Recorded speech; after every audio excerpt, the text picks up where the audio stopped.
ஆன்மீக சுடரொளி YouTube channel அன்பர்கள் அனைவருக்கும் என்னுடைய பணிவான வணக்கங்கள். நம்ம இந்த வீடியோவில் என்ன பார்க்க போகிறோம் அப்படின்னா, நாளைக்கு நமக்கு கார்த்திகை மாதத்தில் வரக்கூடிய வெள்ளிக்கிழமையானது நமக்கு அமைஞ்சிருக்கு. வெள்ளிக்கிழமை அப்படின்னாலே எல்லா தெய்வங்களுக்குமே உகந்த நாள். அதுலேயும் மகாலட்சுமி கடாட்சத்தை முழுவதுமாக நம்ம பெற்றிடணும் அப்படின்னா வெள்ளிக்கிழமையில் மகாலட்சுமி பூஜை செய்யணும். அதுவும் சுக்கிர பகவானுடைய அருளாசையோடு மகாலட்சுமியை நம்ம வீட்டிற்கு வசியம் செய்ய உகந்த நேரங்களான சுக்கிரஹோரை, அதாவது வெள்ளிக்கிழமைகளில் காலை 6 மணியிலிருந்து 7 மணி வரையிலும், மதிய வேளையில் 1 மணியிலிருந்து 2 மணி வரையிலும், மாலை வேளையில் 8 மணியிலிருந்து 9 மணி வரையிலும் நமக்கு சுக்கிரஹோரை வரும். யார் ஒருவர் திதிகளையும் ஹோரைகளையும் சரியாக தெரிந்து கொண்டு அந்த நேரத்தில் நம்ம பூஜைகள் பண்றாங்களோ அவங்க வாழ்க்கையில எந்த ஒரு தோல்வியுமே சந்திக்கிறது இல்லை. அவங்க வாழ்க்கையில எந்த ஒரு துன்பம் துயரமும் இருக்கிறது இல்லை. அப்படிப்பட்ட அந்த மாதிரியான நேரங்களில் நம்மளும் பூஜை செய்து மகாலட்சுமியோட பரிபூர்ண அருளோடு நம்ம வறுமையை விரட்டலாம். அந்த நேரம் எப்போ வருது, இந்த பூஜை எப்படி செய்யணும் அப்படிங்கிறத இந்த வீடியோவில் தெளிவாக பார்க்கலாம். வீடியோ பார்க்கறதுக்கு முன்னாடி இன்னும் நம்ம சேனலை சப்ஸ்கிரைப் பண்ணலன்னா பண்ணிக்கோங்க. ஆன்மீகம் தொடர்பான இன்னும் நிறைய விஷயங்களை நீங்கள் தெரிஞ்சுக்கலாம். இப்போ நம்ம வீடியோ பார்த்துடலாம். பொதுவாக நம்ம வெள்ளிக்கிழமைகளில் பூஜை செய்யணும் அப்படின்றதுக்காக வியாழக்கிழமையே வீடு எல்லாத்தையுமே நம்ம சுத்தம் செய்து வச்சுருவோம். அதே போல் இன்று மாலைக்குள்ளே பூஜை பண்ணுறதுக்கு உண்டான எல்லா வேலைகளையுமே நம்ம செய்து முடிச்சிடணும். அதாவது வீட்டில் இருக்கக்கூடிய எல்லா இடங்களையுமே சுத்தமாக தொடச்சி வச்சிடணும். முக்கியமாக சமையல் அறையில் எந்த விதமான அசைவ உணவுகளும் இல்லாமல் பார்த்துக்கோங்க. எல்லாத்தையுமே நல்லா வாஷ் பண்ணி வச்சுடுங்க. பூஜை அறையை பொறுத்த மட்டிலும் நாளைக்கு நம்ம பூஜை பண்ணுற வேலைகளை மட்டும்தான் செய்யணும். மற்றபடி க்ளீன் பண்ணக்கூடிய வேலைகளை வெள்ளிக்கிழமைகளில் பூஜை அறையை க்ளீன் பண்ணுறதுங்கிறது செய்யக்கூடாது. அதனால் அதை மனசில் வச்சுக்கிட்டு இன்றைக்கே எல்லாத்தையுமே க்ளீன் பண்ணிவிடுங்க. க்ளீன் பண்ணிவிட்டு நாளைக்கு காலையில் நீங்கள் பிரம்ம முகூர்த்தத்தில் எழுந்து இந்த பூஜைகள் பண்ணலாம். சிலரால் முடியாது அப்படின்னும் பொழுது 6 மணியிலிருந்து 7 மணிக்குள்ளாக சுக்கிரஹோரையில் இந்த பூஜையை பண்ணலாம். உங்களுடைய பூஜை அறையில் எப்போயுமே நீங்கள் கோலம் போடுவீங்க இல்லையா, அதே போல் எப்பவும் போல் நீங்கள் கோலம் போடலாம். ஆனால் அந்த கோலமானது ஸ்வஸ்திக் கோலமாக இருக்கணும். ஸ்வஸ்திக் பற்றி நம்ம எல்லாருக்குமே தெரியும், எந்த அளவுக்கு நமக்கு மகாலட்சுமி கடாட்சத்தை பெற்றுத்தரக்கூடிய ஒரு சிம்பிளாக அது இருக்குது அப்படிங்கிறது நம்ம எல்லாருக்குமே தெரிஞ்ச விஷயம்தான். அப்படி இருக்கக்கூடிய அந்த ஸ்வஸ்திக்கை உங்களுடைய பூஜை அறையில் நாளைக்கு நீங்கள் வரைங்க. அந்த ஸ்வஸ்திக் மேலே யாருடைய காலடி தடமும் பற்றக்கூடாது. அதனால் பூஜை முடிஞ்ச பிறகு அதை நீங்கள் கையோட ஒரு ஈரத்துணியை வச்சு தொடச்சி எடுத்துருங்க. பூஜை பண்ணுறது அந்த ஸ்வஸ்திக் வரைஞ்ச பிறகு அதில் சந்தனம் குங்குமம் இட்டுறணும். இந்த ஸ்வஸ்திக் மேலே 5 விளக்கு, அதாவது 4 மூலைக்கு 4 அகல் விளக்கு வச்சுட்டு நடுவில் ஒரு அகல் விளக்கு, மொத்தம் 5 விளக்கு பஞ்ச தீபமாக நம்ம இதை ஏற்ற போகிறோம். 5 தீபங்கள் ஏற்றின பிறகு, அதாவது நெய் கொண்டு பஞ்சு திரியிட்டு இந்த தீபங்களை நம்ம ஏற்றணும். ஏற்றி முடிஞ்ச பிறகு அந்த தீபத்தில் நம்ம சேர்க்க வேண்டிய பொருட்கள் என்னென்னா, நெய்யிட்டு இந்த தீபத்தை ஏற்றலாம். நெய் இல்லாதவங்க சாதாரண நல்லெண்ணெயோ அல்லது பஞ்சக்கூட்டு எண்ணெயோ இருந்துச்சு அப்படின்னா அது கொண்டு விளக்கு ஏற்றிடுங்க. ஏற்றின பிறகு அதில் நீங்கள் சேர்க்க வேண்டிய ஒரு பொருள் 5 1 ரூபாய் நாணயங்களோ அல்லது 5 ரூபாய் நாணயங்களோ அதில் சேர்க்கணும். அதே போல் பச்சை கற்பூரத்தை கொஞ்சமாக பொடிச்சு அந்த 5 விளக்குகள்லையுமே ஏற்றிடுங்க.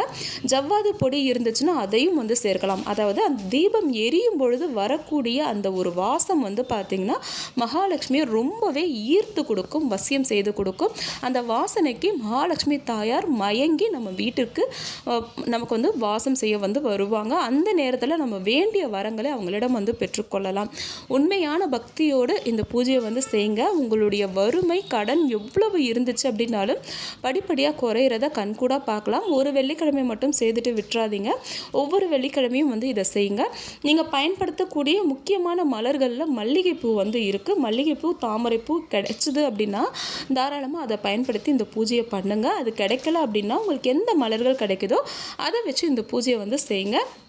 அந்த ஸ்வஸ்திக் பூஜை பண்ணும்பொழுது 5 தீபங்கள் ஏற்றணும்னு நான் சொல்லியிருந்தேன் இல்லையா, 5 தீபங்கள் ஏற்ற முடியாது, ஏற்றக்கூடிய வசதி இல்லை அப்படின்னக்கூடியவங்க ஒரே ஒரு குத்து விளக்கு மட்டும் ஏற்றிட்டு 5 முகங்களையும் நம்ம ஏற்றிக்கலாம். மற்ற விஷயங்கள் எல்லாமே இப்போ அகல் விளக்குக்கு நான் என்னென்ன சொல்லியிருந்தேனோ நெய்யோ அல்லது நல்லெண்ணெய்யோ பயன்படுத்தலாம். அதே போல் ஜவ்வாது பச்சை கற்பூரம் துகள்களாக நம்ம இதில் சேர்க்கலாம் சொல்லியிருந்தேன் இல்லையா, அது எல்லாத்தையுமே இந்த குத்து விளக்கு பூஜைக்கும் நீங்கள் பண்ணலாம். நம்ம செய்ய வேண்டிய ஒரு முக்கியமான விஷயம் என்னென்னா, ஸ்வஸ்திக் வரைஞ்சு அது 4 மூலைக்குமே நம்ம மஞ்சள் குங்குமம் இட்டு அதை மகாலட்சுமி வாசம் செய்யக்கூடிய இடமாக அதற்கு கொடுக்க வேண்டிய மரியாதை நம்ம கொடுக்க வேண்டியது தான்.